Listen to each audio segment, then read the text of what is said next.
Korktuğum başıma geldi, duydun mu? Ben seni bir türlü unutamadım. Korktuğum başıma geldi, duydun mu? Ben seni bir türlü unutamadım. Aradan kaç mevsim geçti saydın mı? Gel seni bir türlü unutamadım. Aradan kaç mevsim geçti saydın mı? Gel seni bir türlü unutamadım.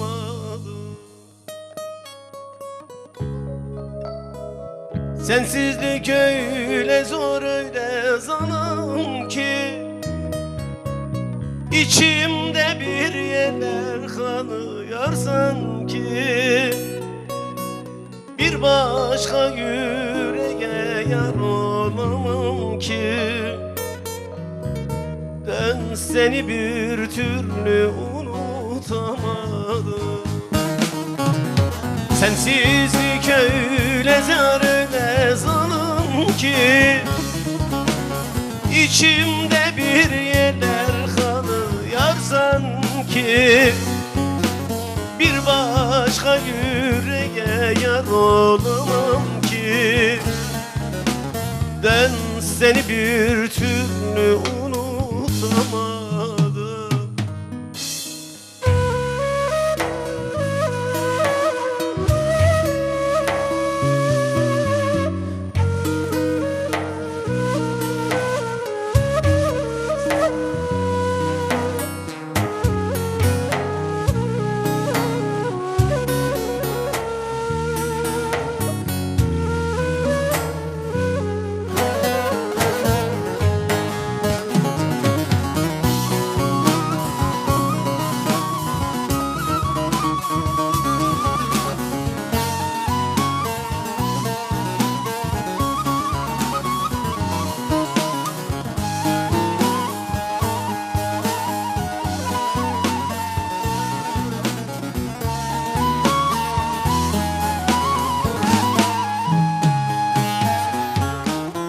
Seyranoğlu der ki be hey imansız,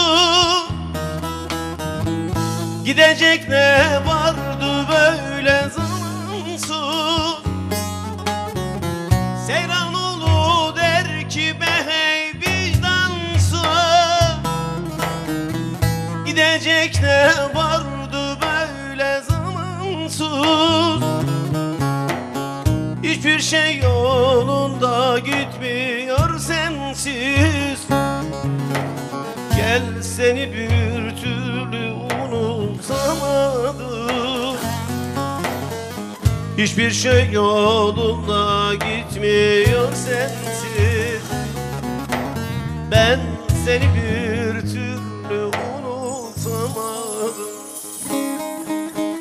Sensizlik öyle zor öyle zalim ki,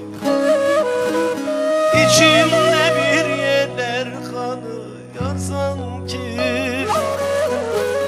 Bir başka yüreğe yar olamam ki. Ben seni bir türlü unutamam. Sensizlik öyle zor öyle zalim ki, İçimde bir yeter kalır sanki. Bir başka yüreğe yar olamam ki. Dön seni bir türlü unutamam.